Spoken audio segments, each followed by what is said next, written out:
fabric is all pressed, I am going to be cutting from the selvage, so I have a piece that is longer than the amount that I will need in length for the borders. So I am folding it in half, and I know, I'm so sorry, you can't see that. I just can't zoom out to let you see. But basically, I'll walk you through it as I'm cutting. I'm doing the same thing I did when I was cutting those strips for the squares. I have a fold that's down here, and this is long. One of the borders, the longest border is 20.5 inches long. So I have this folded in half, and I'm going to true up one edge. The alignment at this point is very important when you're working with a fold. So see here, my fabric is folded in half. I have that toward my belly, and keeping this straight will prevent your border piece from being a V rather than a straight line. Along that fold, align your ruler as straight as humanly possible and trim off your edge here. And now we're going to cut the strip. So I have to gently and carefully flip this over so I don't get everything misaligned. And I will realign as needed. And this is when it's really important to get it as straight as you can. The two options that you have at this point is to cut one wide rectangle and then subcut your smaller borders from it, or to just keep cutting 1.5 inch strips off of this. I mean, it doesn't matter how you get your strips, those are just your two options, and cutting one wide strip might be easier to manage bulk if you've got a lot of fabric like I do. So just do what works best for you in your space. So it has to be 6 inches at least. You could go 6.5, but it has to be 6 inches at least wide to get all of the strips out. If you do that and keep making it wider than 6 just to give myself some wiggle room, and keep that crease on the measurement, and then cut that. Okay, so 1.5. Oops, see, it shifted. Now if that happens to you, stop cutting, don't keep going. If you feel it shift, realign it. So if you got a little bit off on part of it, then the rest of it will be okay. Okay, so I've got one. See, this is the spot here where it went off just a little bit. I know this is so tough because you guys can't see exactly what I'm doing. So I can't pan out. I do all these videos on my own, so I'm sorry about that I can't pan out for you on these bigger pieces. Okay, then another 1.5, and we need 4 of these, and then we'll trim them to the lengths that we need.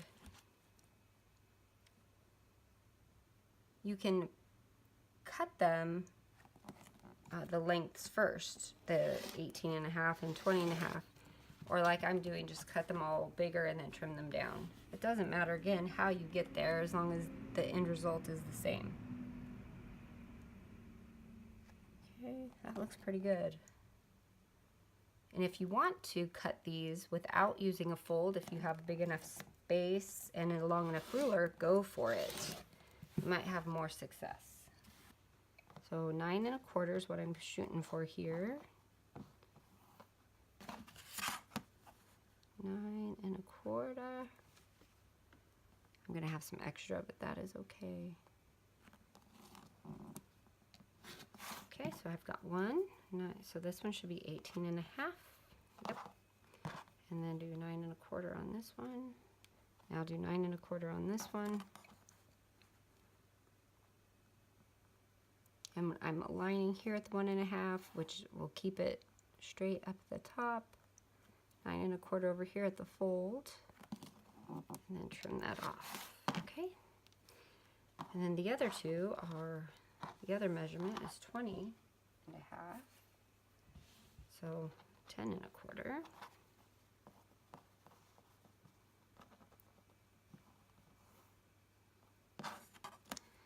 And again, I'm really doing it this way because I don't have the space when I'm doing the video. It kind of cuts things down.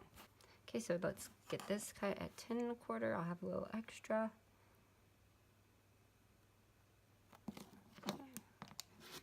Okay, that's my other one.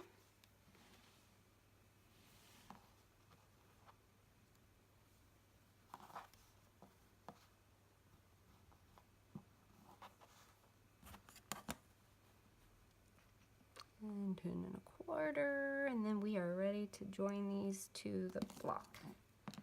Okay, all right, so to start with, we're going to join the 18.5-inch piece to the top and bottom or sides of our garden pond block with the squares joined on.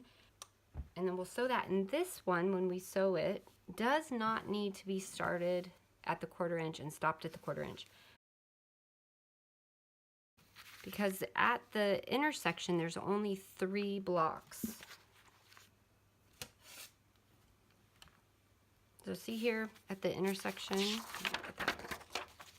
see here at the intersection we have the short border and the long border and 1 block. And right here there's only 3 pieces that come together, not 4. Because of that, you can just sew this seam straight from end to end. We don't need to stop and start it because it won't nest and spin. So that's one example where nesting and spinning won't work. So we'll join that on, okay, and then put my glue on.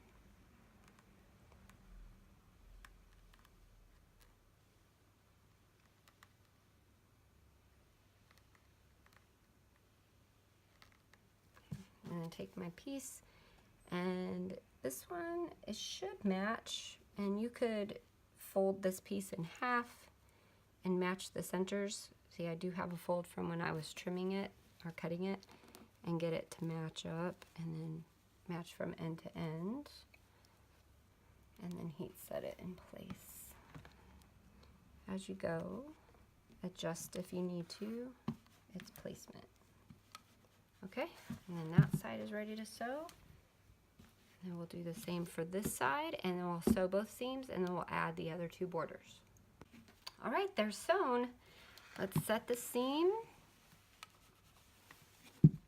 And then we're just going to press out toward the border. Easy peasy.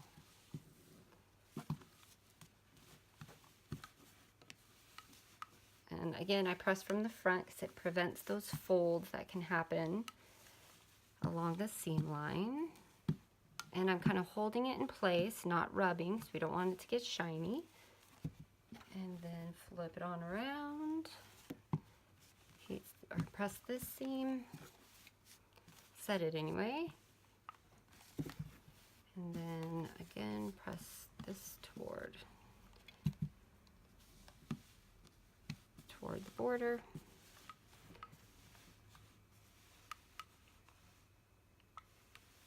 And feel free to starch as you need to get it to go in the way it needs to go. And now we are ready to join those last 2 border pieces. So these are a bit longer, so I'm going to fold it in half and then kind of finger press that middle part. And that way when I align it to this, that it'll just go match right up at the center. And that helps me with placement. So I'll just draw a line of glue from end to end.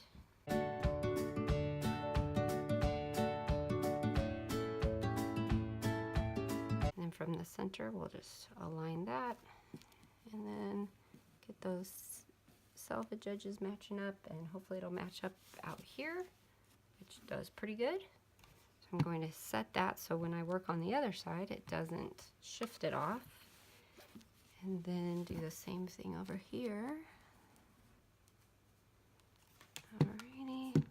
And then heat set that, and it's ready to sew. I'll do the same exact thing for the other side. And then once they're both sewn, they'll get pressed out toward the border, just like the other 2 seams did, and then we'll be ready for applique. So let's go ahead and press these final seams out for the border. We'll set the seam and press it out toward the border just like we did for the others.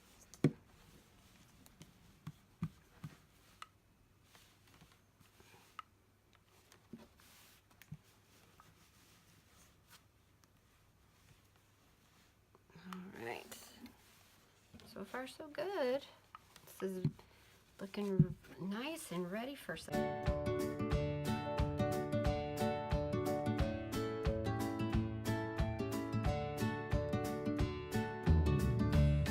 Now that we have our garden pod block added onto our squares out here, plus the border, we are ready to add the applique. Now the orange peel appliques are going to go across in a chevron, so to speak. And we will put 4 in the middle as well. So in the next part of the video, I'll walk you through preparing your applique fabrics and getting them cut, turning the edges, applying them to your block, sewing them down, and then we will be done and it'll be ready for month 3 already. Let's jump right into applique. This is my favorite part of making this portion of the quilt, and I hope that you really enjoy it and learn a lot from this technique. We are going to be adding orange peel appliques to the center here, as well as the outside area of the garden pod block. So I'm going to walk you through how to make the appliques and sew them and all the good stuff that comes along with this. Now, the technique I'm going to show you is turned edge applique. You can certainly use any technique you like. If you can use raw edge applique, needle turn applique, whatever you like, but this is going to be specifically turned edge applique. So let's go through supplies.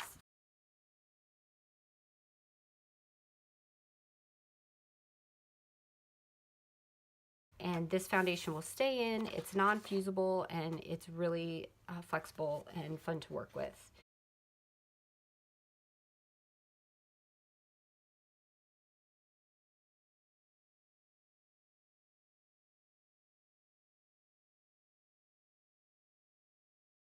You can color match with a lightweight 80 to 100 weight polyester or silk thread is what I would recommend, and color match.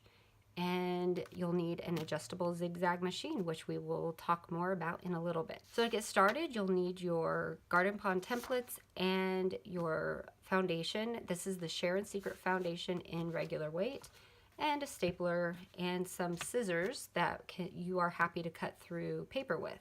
I'm using these nice short bladed ones by Fincher that I carry in my shop. So I'm going to rough cut out the templates from the paper. Now in total we are going to make 24 of these orange peel appliques of varying colors. And if you cut out, say, 6, and we'll do some quick math, 24 divided by 6 is 4. So that means I can fold my foundation into 4 layers and cut through 4 layers very easily. Cutting through more than 4 layers often causes some shifting, so I like to work in multiples of 4. It works out really nicely. So rough cut, do not cut this part on the line.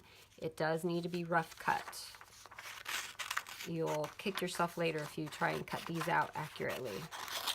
All right, so I've got my foundation paper folded in 4ths, and I'm going to kind of work down here at the raw edges. And I'm going to staple. Now remember, this foundation does not have a right or wrong side, so this works out really nice. I'm going to staple right in the middle, and you can do that with all 6 of the template pieces, or as many as you're using, to make sure you get 24 total.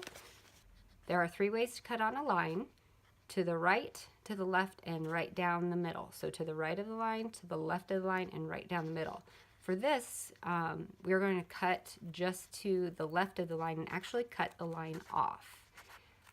This will help us keep our shape more accurate, because when you turn the edges of the fabric around the applique, it takes up space and it will actually make it the size that this template is with the line on it. If I kept the line on, the template would then be a little bit bigger, or the foundation piece would be a little bit bigger, and then putting the fabric on it would make it bigger as well. So it's just a good tip that when you cut to the left, you can get a little bit more accuracy with your turned edge pieces. Now if you're lefty, you would probably switch that up and cut to the right. So we'll say on the inside of the line. Okay, and we'll cut this off, and you're going to do this so you get all of your pieces. Now this applique piece is symmetrical. It has a line of symmetry right down the middle, so if you fold it, you get a symmetrical design on each side of a line of symmetry.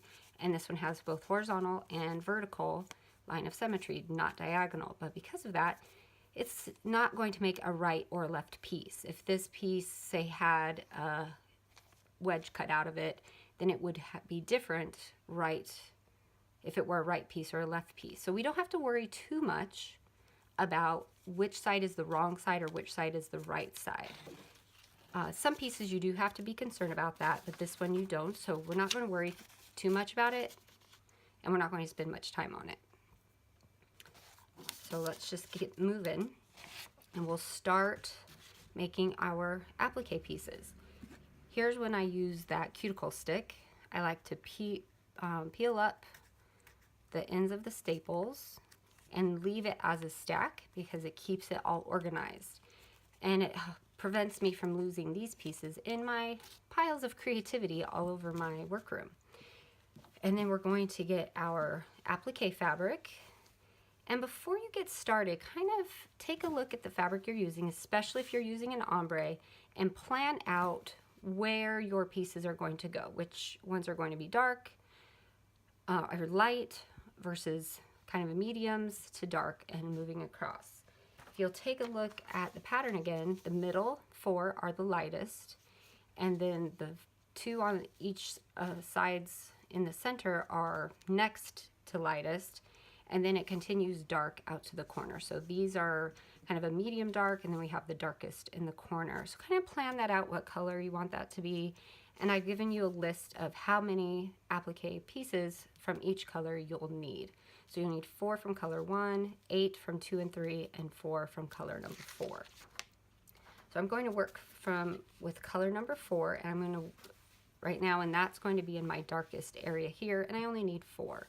This is a small-ish piece. I've put in the instructions that you need a whole half yard of this ombre if you're using ombre. If you're using non-ombre, you'll just kind of pick and choose the colors you need and the amounts of each that you'll need. From the back of your fabric, we're going to apply the applique pieces. Now, your applique fabric does not need to be starched. You can press out any wrinkles if you want to, but it's better for it to be kind of pliable and not stiff. Now here I've got a piece of freezer paper. See, it's shiny on the back. I'm going to press that to the side on my work area because it gives me a little work surface. This is nice and hot iron. And I'll take one applique piece and your glue stick. Now we're going to apply glue. Remember, there's no right or wrong side here. Again, if it were a right or left piece where it would really make a difference, then we'd work with that. But you don't have to worry about it on this piece. We're going to just draw or paint on some glue, swipe on some glue on each of the edges. This is why I'm using the paper here. And just like that. Then I pick it up with my glue stick because it keeps my fingers from getting gluey. So in the area here where I want my applique piece to go, I'll kind of just set it in there. Make sure I have a little bit of an allowance all the way around. We want about a little bit bigger than 1/8 of an inch. Actually, the width of that cuticle stick is a perfect gauge. And I'll set it there. And we're going to do that for 4 of this one. Oops. Oh no. Haha. Okay, so when you're folding your foundation, make sure that all edges of your fold extend the same distance because I'm going to have to cut another one of this. So I'll do that in a little bit. And we'll paint that on there, pick it up, and I'll just set this in the same place. And in between the 2 pieces, I want to make sure there's enough allowance for each piece. And you can do them diagonal, you can go up and down, side to side. It does not really matter. You don't have to worry too much about grain line on these because you're stabilizing everything as you turn the applique. And then we'll do a third one. And I'll do that fourth one separately. It's all repetitive. It's the same process for all of the colors. And that one can just nest right in there. And then after you have them on, get your iron and heat set them just like that. You can flip over your fabric if you would like to and heat set them from the front as well. And now they are ready to cut from the fabric. And then once this is all mucked up and messy, you can just peel it off and throw it in the garbage. So to cut these out, I'm using my nice short bladed scissors. And yes, these are the ones I used for paper because they're my kids don't use these, so I know that I can keep them sharp. And as I'm cutting, my width of my seam allowance or my turning allowance is about that of that cuticle stick.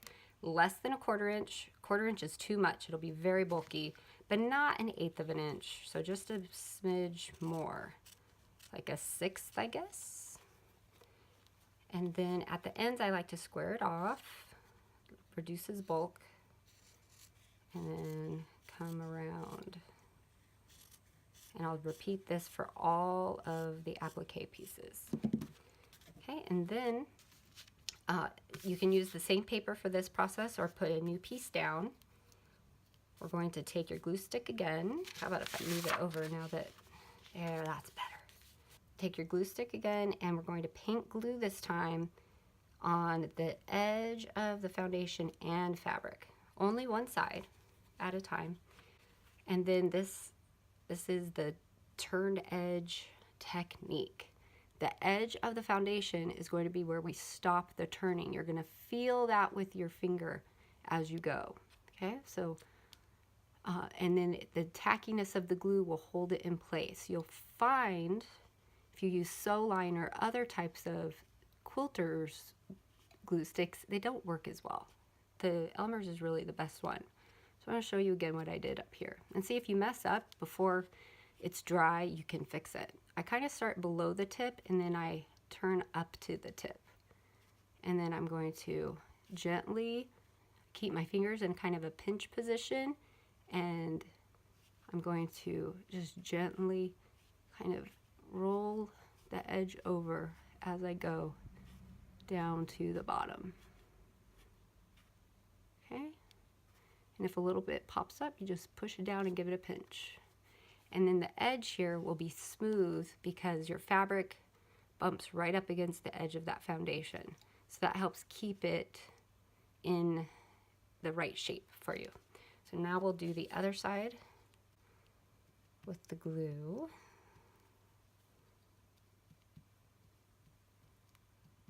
And the tips. Okay. Now on this side again, I'm going to start just below the point. Actually, one thing I do like to do at the point is take my fingernail and right at the edge of the foundation onto the fabric, I like to give it a little crease to just help tell it where I want it to fold. And then I go up to the tip and fold it over. You will have a little flag, and that's okay. We'll manage that in a minute. And then same thing all the way down.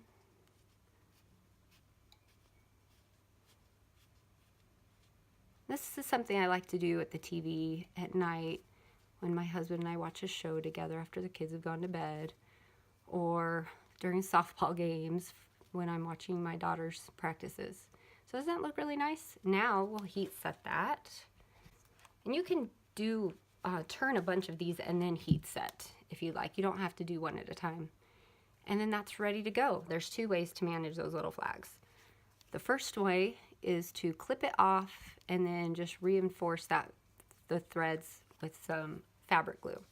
The second way is to fold it back and then put a little bit of fabric glue, permanent fabric glue here to hold it back. I prefer clipping it because folding it over adds extra bulk.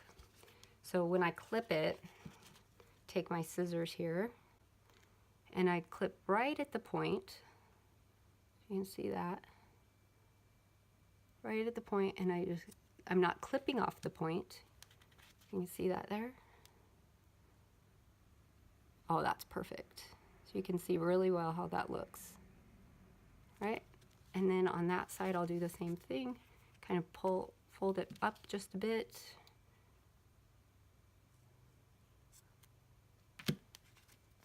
And make sure to push that down. So the next step to reinforce those tips so the fabric doesn't fray when we sew through it, we're going to get some liquid stitch.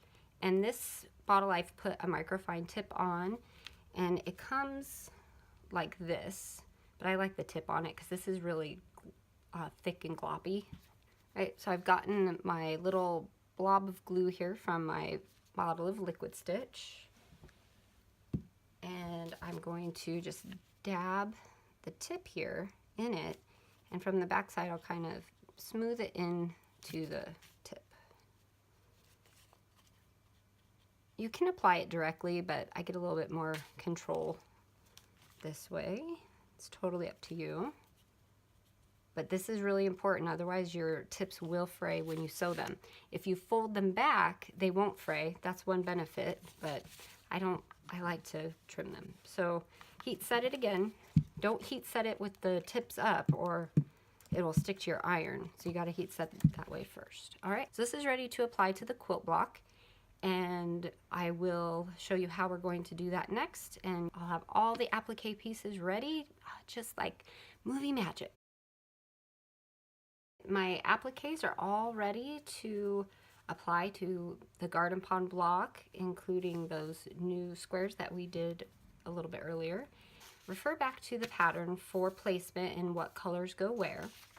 So I'm going to start with the center, which is the lightest, which is color number 1.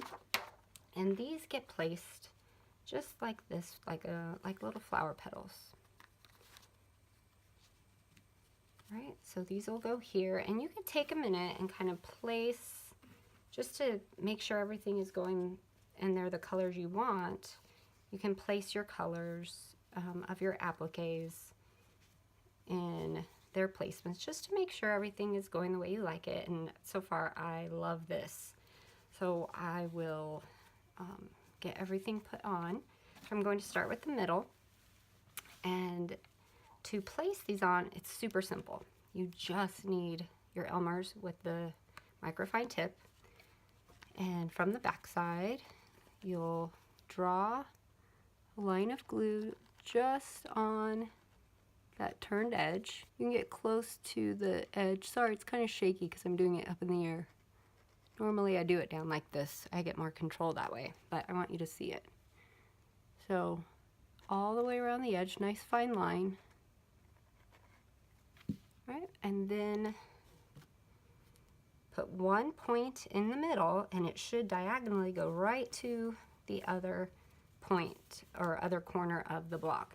If they overlap a little or it's just a smidge too big, just center it the best you can. This diagonally should match a 3-inch block precisely, but depending on how things come together when you're sewing or how things were when they were pressed, it may overlap just a smidge, and if it does, it's not the end of the world. Just center it to get the best fit that you can.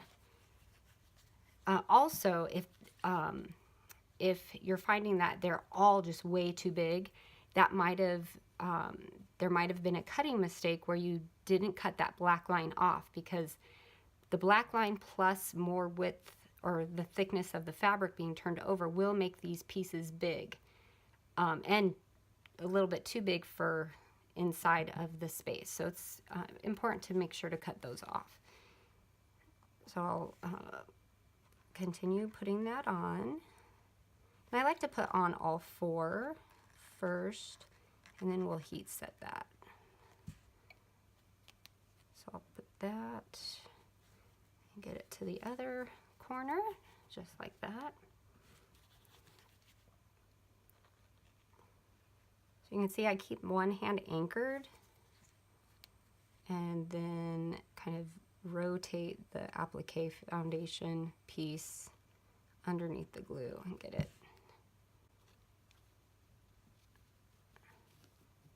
placed where it goes.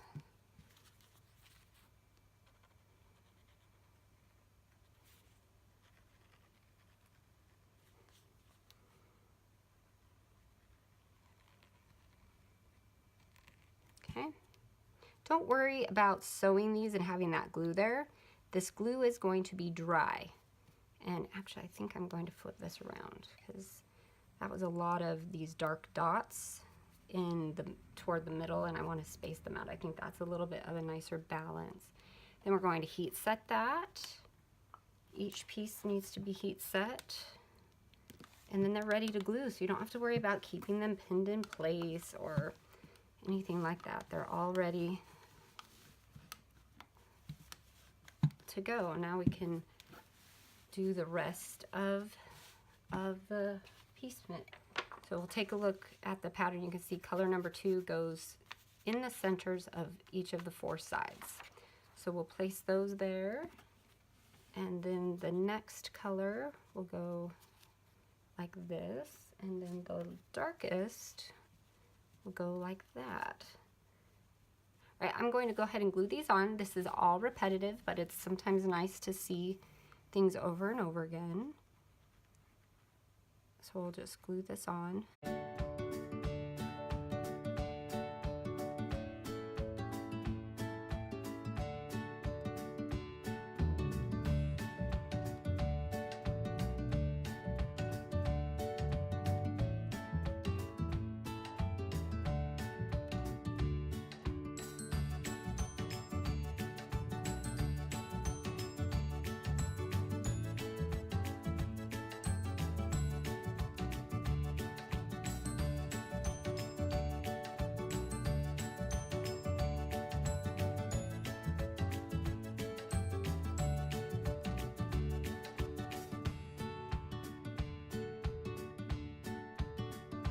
So all of these are glued on. I'm going to finish the rest of the edges the same way, and then we'll talk about sewing. And now when we do sew these, I'm going to use the Sulky Invisible in clear, but of course you can color match.